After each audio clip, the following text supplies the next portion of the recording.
ప్రభువును రక్షకుడైన యేసుక్రీస్తు నామమున కల్వరీ టీవీ చూస్తున్నటువంటి ప్రేక్షకులందరికీ కూడా గ్రేసెస్ ప్యారడైజ్ మినిస్ట్రీస్ తరపున శుభాభివందనాలు తెలియజేస్తున్నాను. ఎట్లా ఉన్నారు?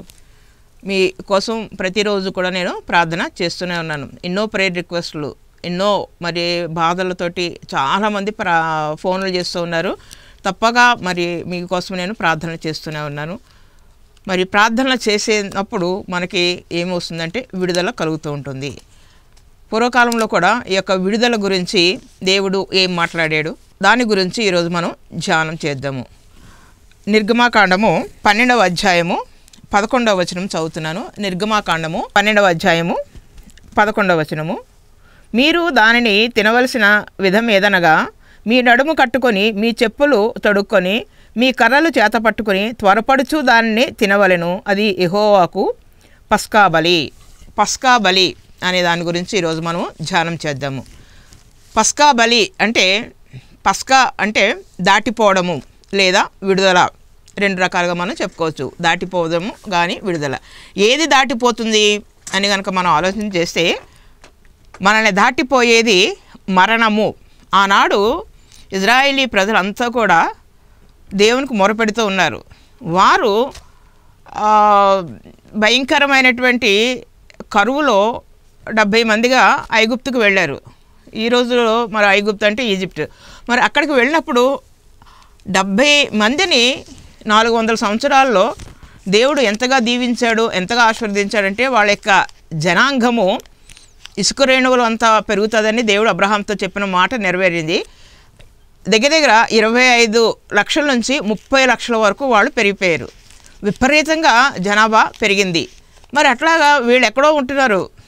మరి అక్కడ ఉంటున్నటువంటి రాజు ఆ యొక్క ఫరో కూడా అనుకున్నాడు అనమాట, అయ్యో వీళ్ళు ఎంతగా పెరిగిపోయారు, ఎంతగా అభివృద్ధి చెందారు, రేపు ఎవరైనా విరోధి లేకపోతే ఎవరైనా శత్రువు మన మీదకి యుద్ధానికి వచ్చినప్పుడు వీళ్ళు నాకు సపోర్ట్ ఇవ్వకోకుండా శత్రురాజుకి సపోర్ట్ ఇస్తారేమో అని చెప్పేసి వీళ్ళని ఏం చేస్తున్నారు అనమాట, బాగా అణిచివేయడం జరిగింది, హింసించడం జరిగింది, భయంకరమైనటువంటి హింసకు గురి చేయడం జరిగింది. ఎప్పుడైతే అంత భయంకరంగా హింసకి గురయ్యారో ఇటు పొలం పనుల్లో కానీ ఇంటి పనుల్లో కానీ, ఇంటి పనులు అంటే పట్టణాలు కట్టడంలో అనమాట, మట్టి పనిలో ఎంత భయంకరంగా వాళ్ళని వాడుకున్నారంటే అంత భయంకరంగా వాడుకున్నారు. దాస్యము, బానిసత్వము, వీటిలో వాళ్ళు ఉండిపోయినప్పుడు వాళ్ళు తిన్నంతసేపు చక్కగా ఆహారము తిన్నంతకాలము దేవుడు గుర్తు రాలేదు, మంచిగా ఉన్నంతకాలము దేవుడు వారికి గుర్తు రాలేదు. ఎప్పుడైతే శ్రమలు వచ్చాయో, ఆ శ్రమలు కూడా అధికమయ్యాయో అప్పుడు వారు దేవునికి మొరపెట్టారు. ఎప్పుడైతే దేవునికి మొరపెట్టారో, ఒక్కడు కాదు మొత్తం ఇజ్రాయేలీ ప్రజలంతా కూడా దేవునికి మొరపెట్టడం మొదలుపెట్టారు. ఎప్పుడైతే దేవునికి మొరపెట్టారో దేవుడు వారి యొక్క మొరను విని ఆలకించి వారి కోసము మోషేను లేపడం జరిగింది. మోషే చక్కగా మరి దేవుని యొక్క ఆజ్ఞ పొందుకొని దేవుని యొక్క అనుమతితోటి, దేవుని యొక్క ఉపదేశంతో ఈ యొక్క ఫరో దగ్గరికి వచ్చాడు. ఫరో దగ్గరికి వచ్చి అడిగాడు అనమాట, మరి ఆ ఇజ్రాయేలీ ప్రజలంతా కూడా వాళ్ళ యొక్క దేవునికి బలి అర్పణ చేసుకోవాలి, మరి వాళ్ళందరినీ కూడా పంపించండి అంటే పంపలేదు. ఎన్నో రకరకాలుగా చాలా కన్విన్స్ చేయడానికి చాలా రకాలుగా ప్రయత్నం చేశాడు, ఒప్పించడానికి చాలా ప్రయత్నాలు చేసినా కూడా ఫరో ఎట్టి పరిస్థితుల్లో కూడా ఒప్పుకోలేదన్నమాట. ఒప్పుకోకపోతే దేవుడు మోషే ద్వారా 10 రకాలైనటువంటి తెగుళ్ళని ఆ యొక్క ఐగుప్తు దేశం మీదకి పంపించడం జరిగింది. మొట్టమొదటిగా ఆ యొక్క తెగుళ్ళు కనుక చూసుకుంటే 10 రకాలైనటువంటి తెగుళ్ళు.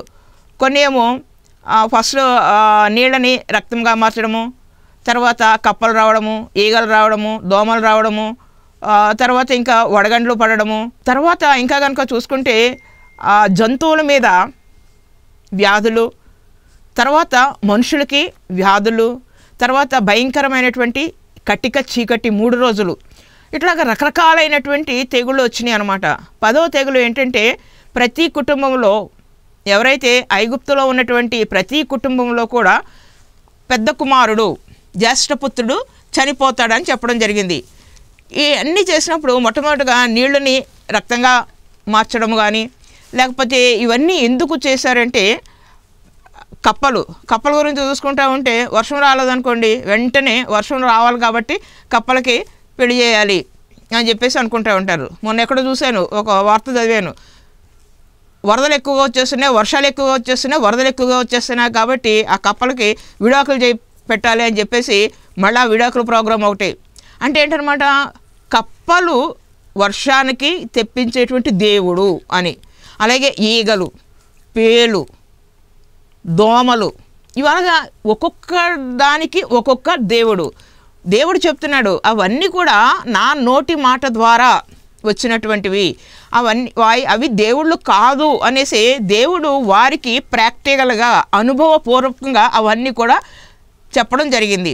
అలాగే గాలి కానీ, వెలుతురు కానీ, వేడి కానీ, చీకటి కానీ ఇవి కూడా దేవుళ్ళు కావు.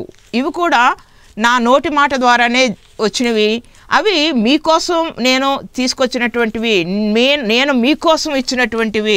వాటిని మీరు ఉపయోగించుకోండి, అంతేగాని అవి మీకు దేవుళ్ళు కాదు అనేసి అక్కడ చెప్పడం జరిగింది. అలాగే తెగుళ్ళు, జంతువుల మీద తెగుళ్ళు వచ్చాయి, అలాగే మనుషుల మీద తెగుళ్ళు వచ్చాయి. మనం కూడా చూస్తాం కదా, 3 సంవత్సరాల నుంచి భయంకరమైనటువంటి 2000 నుంచి 2003 వరకు కూడా భయంకరమైనటువంటి కరోనాలు, ఎక్కడ చూసినా కూడా చావు, భయంకరమైనటువంటి పరిస్థితుల్లో నుంచి ఇంకా మనం జీవించి ఉన్నామంటే అది కేవలము దేవుని యొక్క కృప మాత్రమే.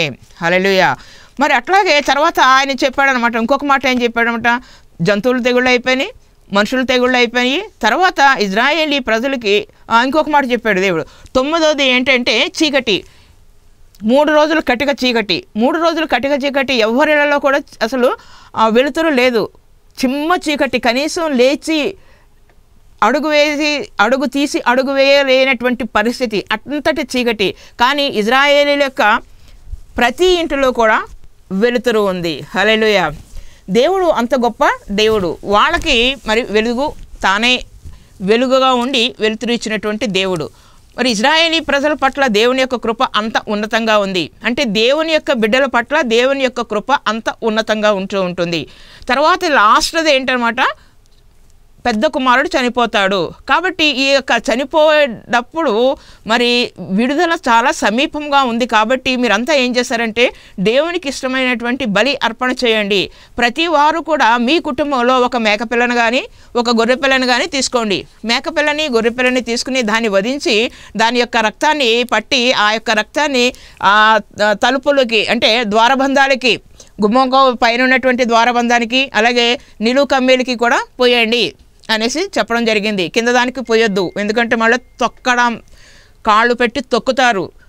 అది ఎంతో పవిత్రమైనటువంటిది. కాబట్టి దానిని 3 వైపులా రాయండి, 3 వైపులా కూడా దాన్ని రాయండి అని చెప్పారన్నమాట. మరి అట్లాగే అందరూ కూడా ఏం చేశారన్నమాట, ఆ యొక్క పస్కా బలి అర్పణ చేసి ఇజ్రాయేలీ ప్రజలంతా కూడా దానికి ఆ గుమ్మాలకి రక్తాన్ని పోయడం జరిగింది. తర్వాత వారు ఆ యొక్క ఆహారాన్ని తీసుకునేటప్పుడు ఎట్లా అంటే వాళ్ళు వధించినటువంటి ఆ గొర్రెపిల్లను కానీ మేకపిల్లను కానీ వాళ్ళు తినవలసినటువంటి విధానం గురించి అక్కడ చెప్తూ ఉన్నారన్నమాట. ఇప్పుడు మనం చదివింది అదే.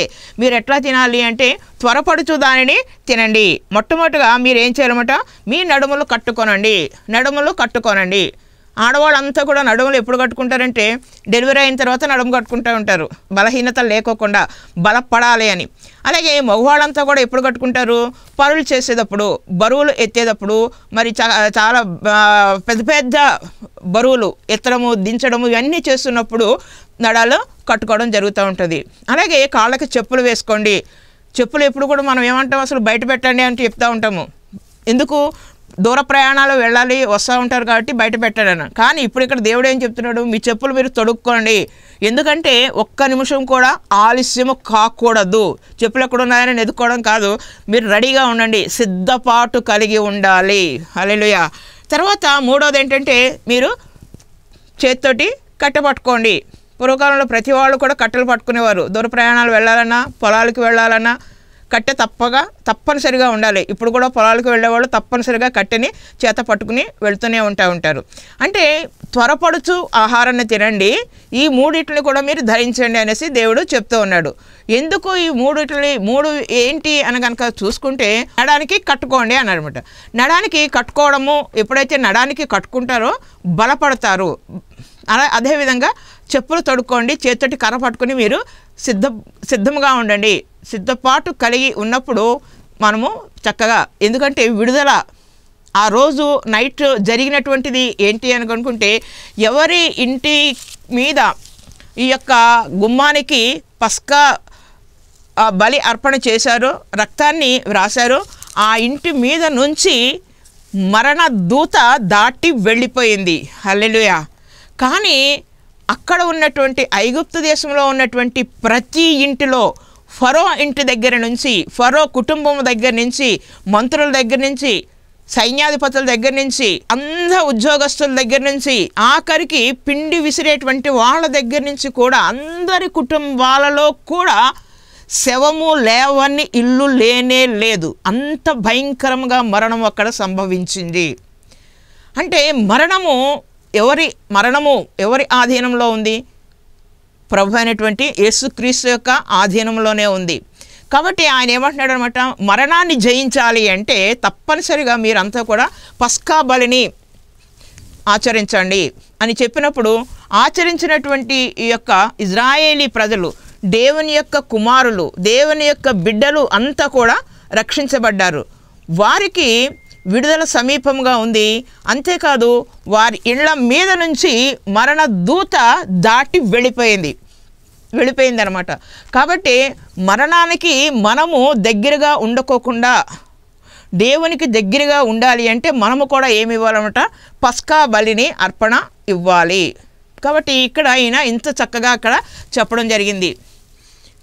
మోషే అనేక రకాలుగా ఎన్ని హెచ్చరికలు చేశాడో అన్ని రకాల హెచ్చరికలు కూడా ఐగుప్తులో ఉన్నటువంటి ఇజ్రాయేలీ ప్రజలు ఆచరించారు. కాబట్టే వారికి విడుదల సమీపంగా వచ్చింది. తర్వాత రోజునే ఫరో వారికి విడుదల ఇచ్చేశాడు. వెళ్ళిపోండి, మీ దేవుణ్ణి మీరు మరి ఏం చేసుకుంటారో చేసుకోండి, వెళ్ళండి అని చెప్పేసి స్వేచ్ఛ ఇచ్చాడు. బానిసత్వములో నుంచి వాళ్ళు విడుదల పొంది స్వేచ్ఛావాయువుని పీల్చుకుంటూ కానాను వైపుకి వాళ్ళు ప్రయాణమయ్యారు. నిజమే, భయంకరమైనటువంటి దాస్యము అనేటువంటి కాడి విరవబడింది. ఈరోజు మనము కూడా ఎక్కడ ఉన్నామంటే పాపము అనేటువంటి భయంకరమైనటువంటి దాస్యంలో పడిపోయి ఉంటూ ఉన్నాము. కాబట్టి ప్రభు అయినటువంటి యేసుక్రీస్తు వారు ఆ యొక్క పాపము నుంచి విడుదల చేయడానికి ఆయనే మనకి పస్కా బలిగా పరలోకం నుంచి దిగి వచ్చి ఆయనే ఆ యొక్క కల్వరి శిలువ మీద ఆయనే మన పాపముల నిమిత్తము వధించబడ్డారు. శిలువ యాగంలో ఆయన ప్రతి రక్తపు చుక్కని కూడా మన కోసం ఆయన కార్చి ఉన్నారు. మరి ఎవరైతే ఆయన యొక్క రక్తం ద్వారా శుద్ధీకరించబడతారో వారంతా కూడా ఎంతో ధన్యులు. వారికి మరణము లేదు, మరణము వారి నుంచి దూరం అయిపోతుంది. ప్రభువారు అదే మాట అన్నారు, మరణమా నీ ముళ్ళెక్కడా అన్నారు. నిజమే, మరణము అంటే ఈలోక సంబంధమైనటువంటి మరణము గురించి కాదు, ఆత్మ సంబంధమైనటువంటి మరణము గురించి. మనము చనిపోయిన తర్వాత భయంకరమైనటువంటి నరకాగ్నిలోనికి ప్రవేశించుకోకుండా మనం ఎప్పుడైతే దేవుని యొక్క రక్తం చేత శుద్ధీకరించబడుతున్నామో అప్పుడే పరలోకంలో యుగయుగాలు కూడా ఆయనతో పాటు ఉండేటువంటి గొప్ప దివ్యమైనటువంటి సంగతి ఆయన మనకి అనుగ్రహిస్తూ ఉన్నాడు. ఆయన మనకిచ్చేటువంటి బహుమానము ఏంటి అంటే పరలోకము. మరి మనము చేయవలసినటువంటి పని ఏంటంటే, ఇప్పుడు నేను చెప్పాడు కదా, మోషే ద్వారా మనకి ఇచ్చినటువంటి ఆజ్ఞ, మొట్టమొదటిగా మీ యొక్క నడుములు కట్టుకొనుడి. ఏం చేయాలంటే నడుములు కట్టుకోవాలి. నడుములు కట్టుకోవాలంటే చెప్పాను కదా, ఇంతకుముందు ఆడవాళ్ళు అయితే డెలివరీ అయిన తర్వాత నడుములు కట్టుకుంటారు, మగవాళ్ళు అయితే పని చేసేటప్పుడు నడుములు కట్టుకుంటారు అని.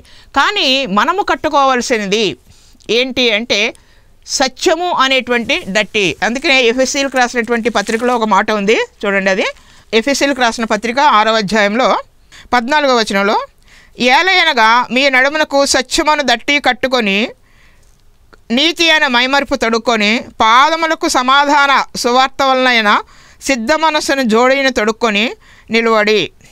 ఇవన్నీగాక విశ్వాసమును డాలు పట్టుకొనడి. దానితో మీరు దుష్టుని అగ్నిబాణాన్ని ఆర్పుటకు శక్తివంతులగుదురు. మరియు రక్షణయను శిరస్రాణమును దేవుని వాక్యమును ఆత్మ ఖడ్గమును ధరించుకొనుడి. దేవుని వాక్యమును ఆత్మ ఖడ్గము.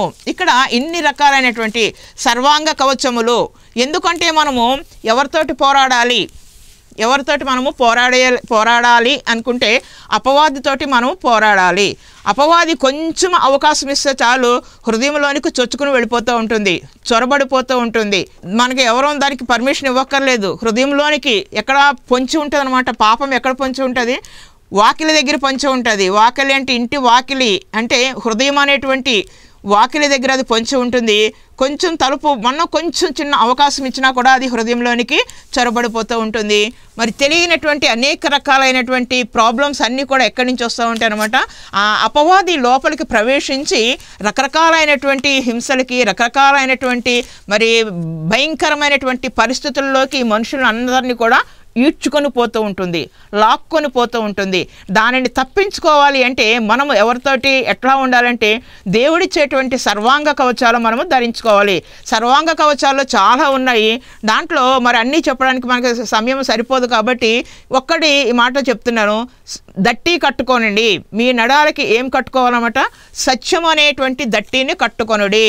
సత్యం అనేటువంటి దట్టి. సత్యం ఏంటి? సత్యము పేరు కాదు. సత్యము అంటే యోహాను సువార్త 17:17లో వాక్యమే సత్యము అని ఉంది. అంటే వాక్యము అనేటువంటి దట్టిని మనము కట్టుకోవాలి. వాక్యము అనేటువంటి దట్టిని మనం ఎప్పుడైతే కట్టుకుంటామో, వాక్యాన్ని దట్టిగా మన నడానికి మనం ఎప్పుడైతే కట్టుకుంటామో వాక్యాన్ని మనము కట్టుకోవాలి. వాక్యం అంటే దేవుణ్ణి మనతో మనము ధరించినప్పుడు మనలోనికి అపవాది రావడానికి ఏ మాత్రము కూడా అవకాశము ఉండదు. కాబట్టి మొట్టమొదటిగా మనం చేయవలసిన పని ఏంటనమాట? సిద్ధపాటు కలిగి ఉండాలి. అంటే మనము చేయవలసినటువంటి పని, మనం ఎప్పుడైతే యేసు ప్రభువుని నిజమైనటువంటి దేవునిగా అంగీకరించి నమ్మి బాప్తిసం తీసుకున్న తర్వాత వేసుకున్నటువంటి ముఖ్యమైనటువంటిది ఏంటనమాట? సత్యము అనేటువంటి దట్టిని మనము మన యొక్క నడాలకి కట్టుకోవాలి. వాక్యాన్ని మన నడాలకు కట్టుకోవాలి. వాక్యాన్ని మన యొక్క హృదయంలో ఉంచుకోవాలి. వాక్యాన్ని ద్వారానే మనము నడవాలి. మనం వాక్యం ద్వారా నడుస్తున్నప్పుడు చీకటిలోనికి మనము పోము, చీకటిలోకి మనము ఏ మాత్రం కూడా వెళ్ళము. ఆయన యొక్క వాక్యమే మన పాదాలకు దీపముగా ఉంటుంది. మనం నడవలసినటువంటి త్రోవలన్నీ కూడా అది మనకి చూపిస్తుంది. కాబట్టి వాక్యము రోజు కూడా వాక్యాన్ని చదవాలి. చాలామంది అంటారు మాకు చదువు లేదు, మేము ఎట్లాగా అనేసి. ఓకే, చదువు లేకపోతే మీ ఇంట్లో ఉన్నటువంటి చదువు వచ్చినటువంటి మీ కుమారులు, కుమార్తెలో, లేదా మనవలో, లేదా పక్కింటి వాళ్ళో, ఎదుంటి వాళ్ళో ఎవరైనా ఉంటే వాళ్ళ ద్వారా ఆ యొక్క వాక్యాన్ని చదివించుకోండి, వినండి. వినుట వల్ల మీకు విశ్వాసం కలుగుతూ ఉంటుంది. క్రమం తప్పకుండా చక్కగా మందిరానికి వెళ్ళి దేవుని ఆరాధన చేయండి. అలాగే ఇంకొకటి చెప్పులు తొడుక్కోమన్నారు. చెప్పులు అంటే సమాధానమైనటువంటి చెప్పులు జోడి తొడుక్కోవాలి. కాళ్ళకు కాదు, మనస్సుకి. అంటే మన మొహం ఎట్లా ఉండాలన్నమాట? ఎప్పుడు కూడా చిరునవ్వుతో ఉండాలి, ఆనందంతో ఉండాలి. నీకు ఎన్ని బాధలు ఉన్నా కూడా అవి మొహం మీద కనిపించుకోకుండా చక్కగా చిరునవ్వుతో ఉన్నప్పుడు నిజంగా మరి అందరూ కూడా ఆశ్చర్యపోతారు. ఇన్ని బాధలు ఉన్నా కూడా ఈమెకి ఏంటి అబ్బా ఇంత మంచిగా ఉంటుంది అనేసి. చక్కగా ఇంట్లో భర్తతోటి ప్రేమగా ఉండండి, భార్యతోటి ప్రేమగా ఉండండి, నీ కుమారులతోటి ప్రేమగా ఉండండి, కుమార్తెలతోటి ప్రేమగా ఉండండి, సమాధానముగా ఉండండి. ప్రతిదానికి కోప్పడిపోతూ చిరుబుళ్ళాడిపోతూ కసుబుసుమంటే మరి కుటుంబాలు భయంకరమైనటువంటి కష్టాలలోనికి అపవాది లాక్కొని పోతూ ఉంటుంది. కాబట్టి అపవాదికి మనం ఎట్టి పరిస్థితుల్లో కూడా చోటు ఇవ్వకోకుండా ఏం చేయాలన్నమాట? సమాధానము అనేటువంటి జోడి మన యొక్క చెప్పులు కాదు, మన యొక్క హృదయానికి మనము తొడుక్కోవాలి. హృదయంలో ఏముండాలన్నమాట? సమాధానం ఉండాలి. ఎక్కడైతే సమాధానం ఉంటుందో వాడెంతో ధన్యులు. మరి అట్లాంటి సమాధానం కలిగి ఉండాలి. సమాధానపరచువారు మరి ధన్యులు అంటూ ఉంటారు. అంతేగాని చాలామంది ఏం చేస్తూ ఉంటారు అన్నమాట? అటువేళ అత్తగారికి చెప్పే మాటలు అత్తగారికి చెప్తారు, ఇటు వచ్చి కోళ్ళకి చెప్పే మాటలు కోళ్ళకి చెప్తూ ఉంటారు. లేకపోతే అన్నదమ్ముల మధ్యన చిచ్చు పెట్టేటువంటి వారు. ఇట్లా రకరకాలైనటువంటి అపవాది చిచ్చులు పెట్టేస్తూ ఉంటుంది, కుటుంబాలను నాశనం చేసేస్తూ ఉంటుంది, కూలగొట్టేస్తూ ఉంటుంది. మరి భయంకరంగా ఏడవబడుతూ ఉంటారు. అవన్నీ కూడా లేకుండా ఉండాలంటే సమాధానంతో మనము జీవించాలి, సమాధానపరచాలి. ఈ సమాధానం ఎక్కడి నుంచి వస్తుందంటే దేవుని దగ్గర నుంచి వస్తూ ఉంటుంది. దేవుణ్ణి మనం నమ్మినప్పుడు మన హృదయంలో కలిగేది మార్పు ఏంటన్నమాట? శాంతి, సమాధానము ఉన్నవాళ్ళు ఓర్చుకో అంటారు. పాటలు పాడుతూ ఉంటారు ఓర్చుకో అని. కానీ ఏ మాత్రం ఓర్చుకోరు. ఏదైనా కొంచెం ఎవరికైనా అట్లా బస్సులో కానీ ట్రైన్లో కానీ వెళ్తున్నారనుకోండి, కొంచెం కాళ్ళు తగిలితే చాలు, కళ్ళు కనపడతలేదా అంటారు. దేవుని బిడ్డలే, ఎక్కడో కాదు మందిరాల్లో కూడా ఇట్లావే ఎన్నో చూశాను నేను. మరి కొంచెం కాళ్ళు పక్క పెట్టుకోమ్మా అంటే ఆ పక్క నుంచి వెళ్ళంటారు. కింద కూర్చుని మళ్ళీ లేచి నిలబడి దేవుని ఎంతగానో ఆరాధనిస్తూ ఉంటారు. దేవుని యొక్క ఆత్మను పొందుకొని ఎగిరి చక్కగా భాషలతోటి మాట్లాడతారు. అంతా అయిపోయిన తర్వాత కూర్చున్నప్పుడు కొంచెం కాలు పక్కన పెట్టుకోమ్మా అంటే నేను కాలు తీయలేనమ్మా, నా కాలు నొప్పి, కొంచెం సర్దు కూర్చోమ్మా, కొంచెం ప్లేస్ ఇవ్వమ్మా అంటే బాబాయ్ నాకు సరిపోదు అంటే, లేకపోతే కాలు తగిలింది అనుకోండి, నీకు కళ్ళు కనపడతలేదా అంటారు. అప్పుడు వరకునేమో దెక్కగా దేవునితోటి మాట్లాడి దేవుని స్తుతించి దేవుని ఆరాధించి దేవుని ఆత్మను పొందుకొని ఇమ్మీడియట్గా అపవాది ఏం చేస్తూ ఉంటుంది అనమాట. ఇట్లాంటి మాటలన్నీ కూడా మరి అది అనుభవపూర్వకంగా తగ్గించుకోవాలి. మనలో మార్పు రావాలి, మన క్రియలలో మార్పు రావాలి, మన మాటల్లో మార్పు రావాలి, మన చేతల్లో మార్పు రావాలి. ఆ యొక్క మార్పును చూసి ఇతరులు నిజంగా వీరు దేవుని యొక్క బిడ్డలు అని మనము కాదు, మన సెల్ఫ్ డబ్బా కొట్టుకోవడం కాదు, ఇతరులు మనల్ని చూసి చెప్పాలి వీరు నిజంగా దేవుని యొక్క బిడ్డలు అనేసి. నిజమే, దేవుని యొక్క ఆత్మ మనలో ఉన్నప్పుడు ఇవన్నీ కూడా ఒకటి దాని తర్వాత ఒకటి మనలో నుంచి తొలగిపోతూ ఉంటాయి. సమాధానం వస్తుంది, శాంతి వస్తుంది. ఎప్పుడు మరి వాక్యాన్ని మన యొక్క నడానికి కట్టుకున్నప్పుడు. అలాగే తర్వాత ఇంకొక మాట చెప్తాను. మూడవదిగా ఏంటంటే కర్రను పట్టుకోండి అన్నారు. కర్ర అంటే అది మనకి పొలాలకు వెళ్ళేవాళ్ళని చెప్తున్నాం. పొలాలకు వెళ్ళేవాళ్ళు కంపల్సరీగా పాములు కొట్టడానికో లేకపోతే ఇంకా దేనికో సపోర్ట్కో కర్రలు పట్టుకుంటూ ఉంటారు. ఇప్పుడు కూడా పెద్దవాళ్ళు స్టిక్ పట్టుకునే నడుస్తూ ఉంటారు. మరి కొండలు ఎక్కేవాళ్ళు కూడా తప్పనిసరిగా స్టిక్ పట్టుకోవాల్సిందే వాళ్ళు కూడాను. అంటే ఆసరా చాలా అవసరమైనటువంటిది. మరి ఇట్లాంటి అంటే ఏంటంటే దూర ప్రయాణాలు వెళ్ళాలి అనుకుంటే తప్పనిసరిగా ఇవి కర్ర చేత పట్టుకొని వెళ్ళాలి. ఇప్పుడు కుక్కల బెడద ఎక్కువైపోయింది. ప్రతి వాళ్ళు పిల్లలు ఉన్నారంటే తప్పనిసరిగా సేఫ్గా వాళ్ళు కూడా మరి కుక్కలు బెదిరించడానికి కర్ర పట్టుకోవాల్సినటువంటి పరిస్థితి వస్తూ ఉంది. మనం ఉన్నది ఎట్లాంటి పరిస్థితి అంటే మన చుట్టూ అనేకమైనటువంటి అవరోధాలు, అనేక రకాలైనటువంటి భయాలు, ఇవన్నిట్లు కూడా తొలగించుకొని మన యొక్క మార్గము సరళం చేసుకోవాలి అనుకుంటే అది ఎక్కడ ఉంది అంటే మనలోనే ఉంది. మనము సిద్ధపాటు కలగాలి. ఎట్లా కలగాలంటే మనం ఎప్పుడైతే వాక్యాన్ని అనుదినము చదువుతూ ఉంటామో, అనుదినము కూడా వాక్యాన్ని ధ్యానం చేస్తూ ఉంటామో, దివారాత్రులు వాక్యాన్ని ధ్యానం చేసేటువంటి వాడు ధన్యుడు అనేసి ఈ కీర్తనాకారుడు చెప్తూ ఉంటాడు. మరి నిజమే, చక్కగా విన్నటువంటి వాక్యాన్ని ధ్యానం చేసుకుంటూ ఉండాలి. అలాగే వాక్యాన్ని సత్యానము అనేటువంటి వాక్యాన్ని మన యొక్క నడానికి కట్టుకోవాలి. అలాగే సమాధానమైనటువంటి అన్ని కోపాలున్నా అందరితో కూడా మనం ఎట్లా ఉండాలన్నమాట, సమాధాన పడాలి. సమాధానంతో ఉన్నప్పుడే మనకి మార్గాలన్నీ కూడా చక్కగా దేవుడు సరళం చేస్తూ ఉంటాడు. ఆయన తీయడు, మనమే తీసివేసుకోవాలి. వాక్యము మనలో ఉన్నప్పుడు మనలో నుంచి ఒక్కోటి మనము తొలగిపోవాలి. మనము దేవునికి ఇంకా దగ్గరగా వెళ్ళాలి అంటే మనము ఆయనలోకి, ఆయన యొక్క స్వారూప్యంలోనికి మనము మారాలి అన్న ఎత్తైనటువంటి కొండ మీదకి, చక్కటి పాట ఉంది ఎత్తైన కొండ మీద అనేసి. మరి ఎత్తైనటువంటి ఆ కొండ మీదకి మనం వెళ్ళాలి అంటే మనలో ఉన్నటువంటి అన్నీ కూడా మనం ఏం చేయాలన్నమాట, తీసివేసుకోవాలి. లాస్ట్ ఏమని చెప్పని ఈ యొక్క కర్ర పట్టుకోవాలి. కర్ర దేనికి అంటే మనకు సేఫ్ సైడ్ అని చెప్పుకుంటున్నాము. అట్లాగే దూర ప్రయాణము, మనము ఈ యొక్క లోకంలో పరదేశులము, మన యొక్క పౌరసత్వము పరలోకంలో ఉంది. అదేవిధంగా మనము కూడా మరి ఈ లోకయాత్ర సాగిస్తున్నప్పుడు ఎట్లా ఉండాలంటే సిద్ధపాటు కలిగి ఉండాలి. ఆ యొక్క సిద్ధపాటు కలిగి కర్ర పట్టుకోమంటే ఇప్పుడు మనం కర్ర కాదు, ఇక్కడ ఏమంటున్నాడు, ఆ పాత నిబంధనలో నిర్గమాకాండంలో కర్ర అన్నారు. కానీ ఈ యొక్క ఎఫెసీ పత్రికలో కనుక చూసుకుంటే ఖడ్గాన్ని పట్టుకోమన్నాడు. ఏకంగా మనం ఖడ్గాన్ని ఒక కత్తిని పట్టుకున్నాం అనుకోండి, కత్తిని పట్టుకుని వెళ్తే ఇది ఎవరా బాబు అని చెప్పేసి వెంటనే తీసుకెళ్ళి పోలీస్ స్టేషన్లో పెడతా ఉంటారు, ఏంటమ్మా కత్తి పట్టుకు తిరుగుతున్నావు అనేసి.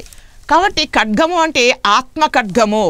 ఏంటి యొక్క ఆత్మ ఖడ్గము అనుకుంటే అక్కడ ఇచ్చేది దేవుని వాక్యమును ఆత్మ ఖడ్గము.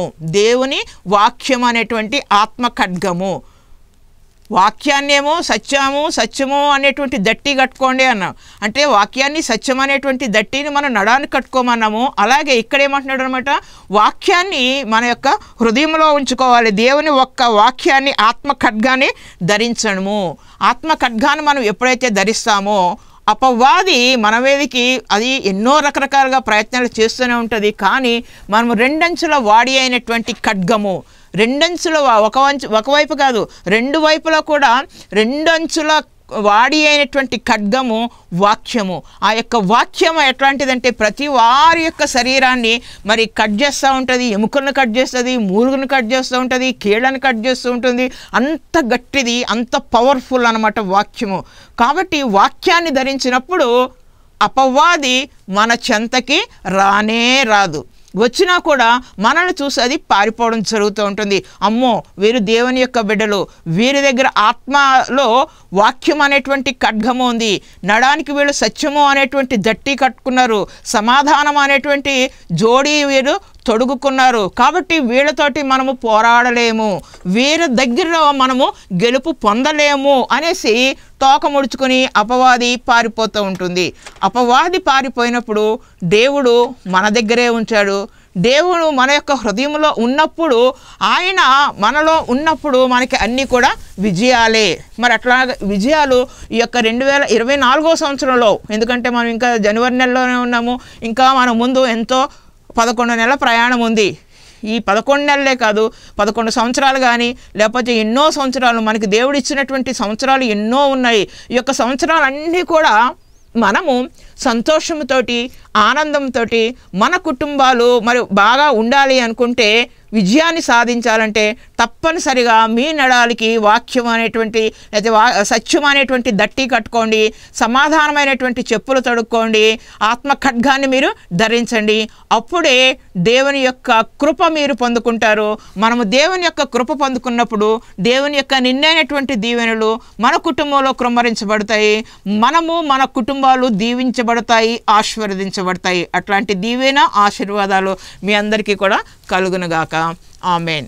చిన్న ప్రార్థన నుంచి ప్రభా మరి నాయనా, మా కోసం ఈ లోకానికి వచ్చి ప్రభా మరి నాయనా పస్కా బలిగా వధింపబడ్డటువంటి గొర్రె పిల్లగా ప్రభా మరి నాయనా మీరు మీ యొక్క యవ్వన రక్తాన్ని ప్రభా మా కోసం దారబోస్తున్నారు తండ్రి. ఎవ్వరూ చూపించినటువంటి గొప్ప ప్రేమను మీరు చూపించారు నాయన తండ్రి. ప్రభా యేసయ్యా, అవును ప్రభా మరి నాయన మిమ్మల్ని వెంబడిస్తున్నటువంటి మేము కూడా ప్రభా మరి నాయన సిద్ధపాటు కలిగి ఉండాలి తండ్రి. మాలో నుంచి ఒక్కొక్కటి నీకు అయిష్టమైనవి అన్నీ కూడా తీసివేసుకొని ప్రభా మరి నాయన నీ యొక్క వాక్యము, నీ యొక్క సత్యము అనేటువంటి దట్టిని నేను నడానికి కట్టుకోవాలి. మరి సమాధానమైనటువంటి జోడి మా మనసుకు తొడుక్కోవాలి. అలాగే ఆత్మలో ఖడ్గాన్ని ధరించే వాక్యం అనేటువంటి ఖడ్గాన్ని మేము ఎప్పుడైతే ధరిస్తామో ప్రభా మరి నాయన అపవాది తొలగిపోతుందని వాగ్దానం చేస్తున్నటువంటి దేవా, అట్లాంటి కృపా ప్రభా మరి నాయన ఈ యొక్క వాక్యం వింటున్నటువంటి ప్రతి బిడ్డ కూడా మారు మనస్సు కలిగి ప్రభా మరి నాయన నీ యొక్క వాక్యం ద్వారా బలపడి ప్రభా వారి యొక్క కుటుంబాలను కట్టుకునేటువంటి గొప్ప భాగ్యం దయచేయవలసిందిగా, వింటున్న ప్రతి బిడ్డ మీద ఈ యొక్క మరి నిండైనటువంటి దీవెనలు ఆశీర్వాదాలు కుమ్మరించవలసిందిగా త్వరలో రానున్న నజరేయుడైన యేసు నామమున ప్రార్థన చేస్తున్నాం తండ్రి. ఆమేన్. మన తండ్రి అయిన దేవుని ప్రేమయు, మన ప్రభువైన యేసుక్రీస్తు కృపయు, పరిశుద్ధాత్మక అన్యోన్య సహవాసము సదాకాలము యొక్క కార్యక్రమం చూస్తున్న ప్రతి బిడ్డకి తోడై ఉండునుగాక. ఆమేన్.